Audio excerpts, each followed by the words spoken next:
मंडळी, कामाच्या ठिकाणी महिलांना नोकरीची सुरक्षितता सुनिश्चित करण्यासाठी तसेच महिलांच्या आर्थिक हक्काचे संरक्षण करण्यासाठी आणि त्यांच्या मातृत्वाच्या कर्तव्यांना पाठिंबा देण्यासाठी भारत सरकारने मातृत्व लाभ कायदा म्हणजेच मॅटर्निटी बेनिफिट ॲक्ट हा कायदा 1961 मध्ये लागू केला होता।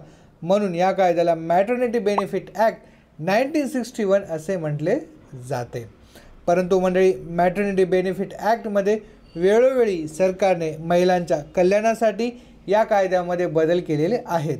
महिलांचे हित लक्षात घेऊन सरकारने या कायद्यामध्ये 2017 मध्ये विविध तसेच उपयुक्त बदल हे केलेले आहेत। म्हणूनच या कायद्याला आता मॅटर्निटी बेनिफिट अमेंडमेंट ॲक्ट 2017 असेही म्हटले जाते।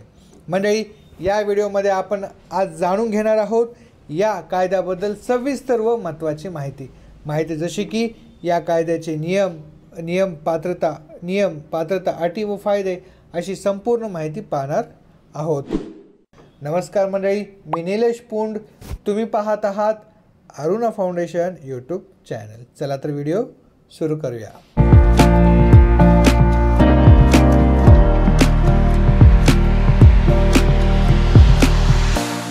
मंडळी, सर्वात आधी आपण बघूया प्रसूती रजा म्हणजे काय, म्हणजेच मॅटर्निटी लीव्ह म्हणजे काय। मंडळी, प्रसूती रजा ही कोणत्याही कंपनीमध्ये किंवा ऑर्गनायझेशनमध्ये किंवा नामांकित फॅक्टरीमध्ये काम करणाऱ्या गर्भवती महिलांना देण्यात येणारी पगारी रजा म्हणजेच प्रसूती रजा म्हणजेच मॅटर्निटी लीव्ह होय। या नवीन कायद्यानुसार एम्प्लॉयरने त्याच्या कंपनीमध्ये काम करणाऱ्या महिलांना बाळाच्या जन्मापूर्वी आणि जन्मानंतर किती कालावधीची रजा देणे गरजेचे आहे ते आता आपण बघूया। मंडळी, या नवीन कायद्यानुसार सर्व गर्भवती महिला पहिल्या आणि दुसऱ्या बाळासाठी 26 आठवड्याची प्रसूती रजा घेण्यास पात्र आहेत। त्यापैकी त्या त्यांच्या अपेक्षित बाळंतपणाच्या तारखेपूर्वी जास्तीत जास्त 8 आठवड्याची रजा घेऊ शकतात। तसेच तिसऱ्या आणि त्यानंतरच्या मुलासाठी महिलांना 12 आठवड्याची प्रसूती रजा घेण्यासाठी पात्र असतात। यामध्ये समजा एखाद्या महिलेने मूल दत्तक घेतले तर अशा महिलेला 12 आठवड्याची प्रसूती रजा दिली जाते किंवा तशी ती लागू होते। मंडळी, आता आपण बघूया मॅटर्निटी लीव्हचे फायदे कोणकोणत्या महिलांना मिळतात। मंडळी, या कायद्याचा लाभ हा सार्वजनिक आणि खाजगी क्षेत्रातील कंपनीमध्ये काम करणाऱ्या महिलांना लागू होतात। त्यामध्ये प्रायव्हेट आणि गव्हर्नमेंट जॉब करणाऱ्या महिलांना तसेच ज्या आस्थापनेमध्ये 10 किंवा त्यापेक्षा अधिक कर्मचारी असलेल्या कंपन्यांना किंवा संस्थानांमध्ये काम करणाऱ्या महिला या मॅटर्निटी लीव्हसाठी पात्र असतात। तर 10 पेक्षा कमी कर्मचारी असलेल्या संस्थानांमध्ये काम करणाऱ्या महिलांना या कायद्याचा लाभ घेता येत नाही किंवा अशा महिलांना हा कायदा लागू होत नाही। मंडळी, आता आपण बघूया प्रसूती रजेची पात्रता काय आहे।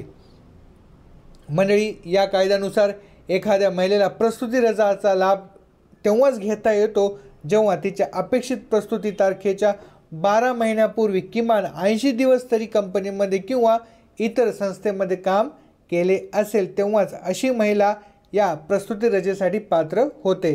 थोडक्यात सांगायचं झालं तर कोणत्याही महिलेला मॅटर्निटी बेनिफिट हा कायदा लागू असलेल्या कंपनीमध्ये किमान 15 महिने तरी काम करणे गरजेचे असते। मंडळी, आता आपण बघूया प्रसूती रजेचे नियम काय आहेत। मंडळी, प्रत्येक एम्प्लॉयरने त्याच्या महिला कर्मचाऱ्याला तिच्या प्रसूती रजेच्या कालावधीत पूर्ण पगार हा दिला पाहिजे। हा पगार तिच्या प्रसूती रजेच्या विनंतीपूर्वीच्या 3 महिन्यातील प्रत्यक्ष पगारावरती किंवा दैनंदिन वेतनावरती म्हणजेच डेली वेजेसवरती मोजला जातो। मंडळी, प्रसूतीनंतर किंवा गर्भपात झाल्यानंतर लगेचच 6 आठवड्याच्या काळात मालकाने म्हणजेच एम्प्लॉयरने महिलेला कामावर ठेवू नये। प्रसूती रजेहून परतल्यानंतर एम्प्लॉयरने बालसंगोपनाच्या तरतुदी म्हणजेच चाइल्ड केअर प्रोव्हिजन या पुरवल्या पाहिजेत आणि महिलेला कंपनीमध्ये किंवा संस्थेमध्ये तिच्या पूर्वीच्या पदावरती रुजू केले पाहिजे। मंडळी, गर्भवती कर्मचाऱ्यांना कामाच्या ठिकाणी स्वच्छ टॉयलेट्स, कम्फर्टेबल काम करण्याची व्यवस्था आणि सुरक्षित पिण्याचे पाणी अशा मुबलक सुविधा कामाच्या ठिकाणी पुरवल्या पाहिजे. मंडळी, आई आणि बाळाच्या सुरक्षिततेची आणि त्यांच्या आरोग्याची खात्री करण्यासाठी एम्प्लॉय यांनी गर्भवती महिलांना प्रसूतीच्या अपेक्षित तारखेच्या 10 आठवड्या कठीण कामे किंवा जास्त कामाचे तास देऊ नयेत. जर प्रसूतीनंतर माता किंवा महिला रजेनंतर कामावर परत येऊ शकत नसतील तर अशावेळी कंपनीचे मालक किंवा HR किंवा एम्प्लॉयर परस्पर त्यांना ॲग्रीमेंटनुसार अतिरिक्त रजा ही देऊ शकतात. मंडळी, जर काही कारणास्तव प्रसूतीनंतर महिला कर्मचाऱ्यांना किंवा मातांना कामाच्या ठिकाणी येता येत नसेल तर अशा वेळेस एम्प्लॉयर अशा मातांना वर्क फ्रॉम होम म्हणजेच घरी बसून काम करण्याचा पर्याय देखील देऊ शकतात. मंडळी, आता आपण बघूया प्रसूती रजेचे फायदे काय आहेत. मंडळी, प्रसूती रजा माता आणि त्यांच्या मुलांचे कल्याण सुनिश्चित करते. त्यांच्या मुलांना बरे होण्यासाठी आणि त्यांचे पालनपोषण करण्यासाठी वेळ देते. मंडळी, प्रसूती रजेवर असलेल्या कोणत्याही महिलेला रजेच्या कालावधीसाठी संपूर्ण पगार आणि वैद्यकीय लाभ मिळण्याचा अधिकार आहे, ज्यामुळे तिला आर्थिक सुरक्षा मिळते. कोणत्याही नियुक्ती किंवा एम्प्लॉयर महिला कर्मचाऱ्यांना गर्भधारणेमुळे किंवा प्रसूती रजेवर असताना काढून टाकू शकत नाही. त्यामुळे गर्भधारणेदरम्यान नोकरीची सुरक्षितता मिळते.